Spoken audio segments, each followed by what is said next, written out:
All right, so we got some news that actually broke yesterday. I just missed it. So I wanted to talk about it, and that is the announcement of the next Universal Monster comic. I've been really loving these. I've been collecting them in trade. So far, I think I've kind of debated if whether the Dracula or Frankenstein ones have been the best so far. Creature from the Black Lagoon, was the only one so far I haven't liked. Now I haven't read The Mummy. I'm waiting for trade on that one. But on a whole, they've been pretty solid. I've been really enjoying these books. I've been really liking that it's nice to have them back in the horror mainstay and actually have some solid creative teams and artwork behind them. It's just been fun. It's just been a really solid series, and now we come to the next monster who's getting off the bench and getting their next comic, and that is the Invisible Man. Now, the Invisible Man is my favorite of the Universal Monsters. It's my favorite of the Universal Monsters movies. I think it has some of the best special effects work of that time. Because again, I know it looks primitive to us looking at this movie, but you have to put your mindset in 1933. That's this is high-end special effects. This blew people's minds.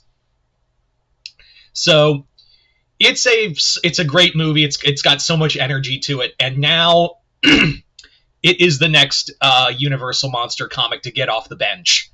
And the creative team behind it is James Tynion, who actually started this all with Dracula, and also the artwork by this artist named Danny, who I don't know anything of, but everyone was excited to see Danny as part of this artwork team. And seeing the preview art, I'm I can see why.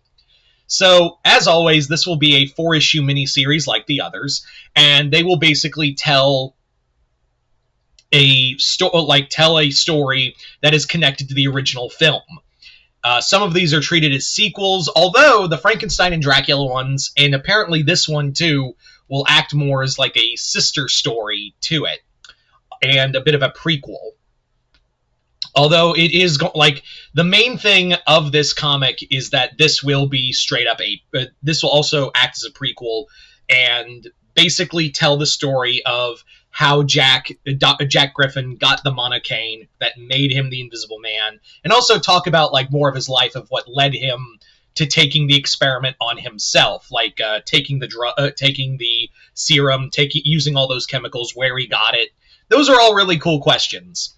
And I've been really waiting for the Invisible Man to get a comic, so it's really cool to see that he's the next one coming up. The comic will be released in August. If those of you who are interested in single issues, want to read this book, yeah, I'm curious to know how do they decide which monster comes next? That's my big thing, because when I heard The Mummy was being released after Frankenstein, I was okay, so is that more to promote, to hype up Blumhouse's Mummy next year? Is that how we're doing that? I'm confused. That's what I want to know. Is who makes the decision of who gets the monsters, and also which monster comes next, but also which creative who's the creative team? Because apparently Tynion said Dracula and Invisible Man were the two he really wanted to do. So I don't know, if there's, someone behind, doing all these, or if they just pick and choose, or someone just goes, hey, I want to write a story on that. Can I do that? Yeah, sure, go ahead. But Tynion is a solid horror writer. In fact, I just finished a comic of his called The Deviant, which is book 1. I will have a review of that, because I do have some thoughts on it. So hopefully I'll have that up today as of this recording. But Tynion is a solid horror writer. He's been consistent, and I really loved his Dracula. I really loved the Universal Monsters Dracula book. It was a solid horror story that I really do feel it took a lot of inspiration from the likes of artwork-wise. Art-wise, it definitely took a lot of inspiration from Arkham Asylum, a serious house on a serious earth. So, where was I going with this? But yeah, it was a solid comic, and it was a great opener. So Tynion, I'm sure, will probably really capture that kind of like chaotic madness that Griffin was taken over by. And it's funny that we get this announcement in May, because the moment I heard that the Invisible Man was it was announced in this month, all I could think was, here we go gathering nuts in May, nuts in May, nuts in May. Here we go gathering nuts in May in a golden frosty morning. Whoops! Such a fucking funny ass line. I always, it's from that movie. Anyway, God, it is too early to be making videos. Jesus, I'm recording this at like 7, 8ish. And I'll probably have this up later. But anyway, so now I'm curious, because now there's technically only a handful of monsters left. Here's the big question of, like, who is the next Universal monster that's going to come off the bench? Because now, technically speaking, there's really only 3. 4 if they add one more. So 3 or 4. So the last one's being Wolfman, which I thought would be sooner.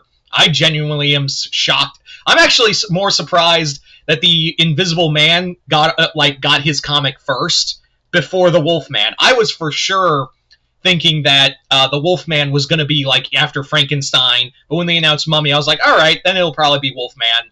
So, and here's another one that I'm shocked is even taking more time to come out, and that's The Bride of Frankenstein. I'm shocked that The Bride of Frankenstein still hasn't come out yet. So, yeah. And, of course, we still have The Phantom of the Opera. Now, the big question is, if and when we get to The Phantom of the Opera, which Phantom is it going to be? Is it going to be Lon Chaney Phantom, or is it going to be Claude Rains Phantom? Because that one's still under Universal.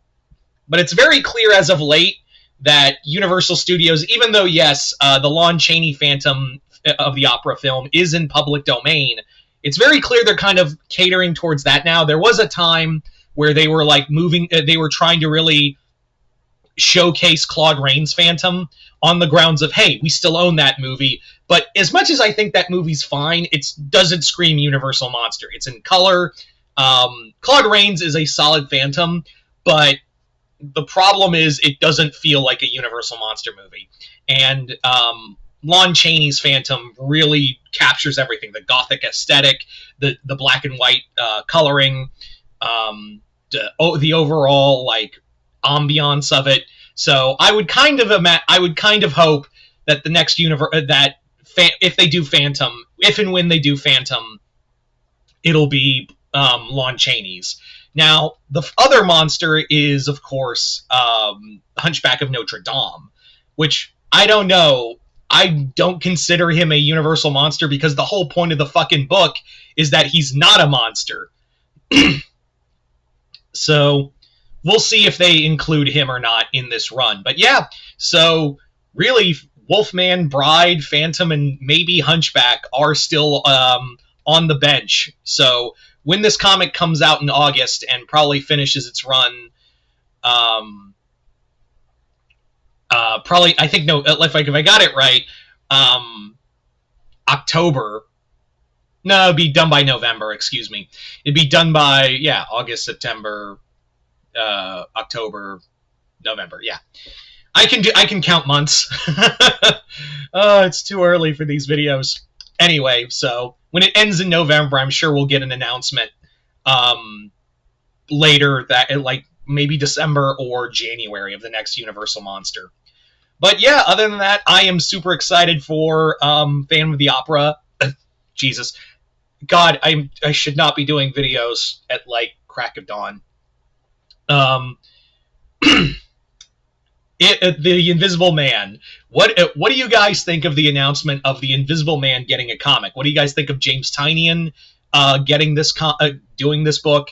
What do you guys are hoping to see? And who do you think will be the next Universal monster to come off the bench and get their own book? And what creative teams do you want to see write them? Just comment below, let me know. Other than that, hope you all enjoyed this. I'm Mr. Multiverse. I'll see you next time in the Multiverse.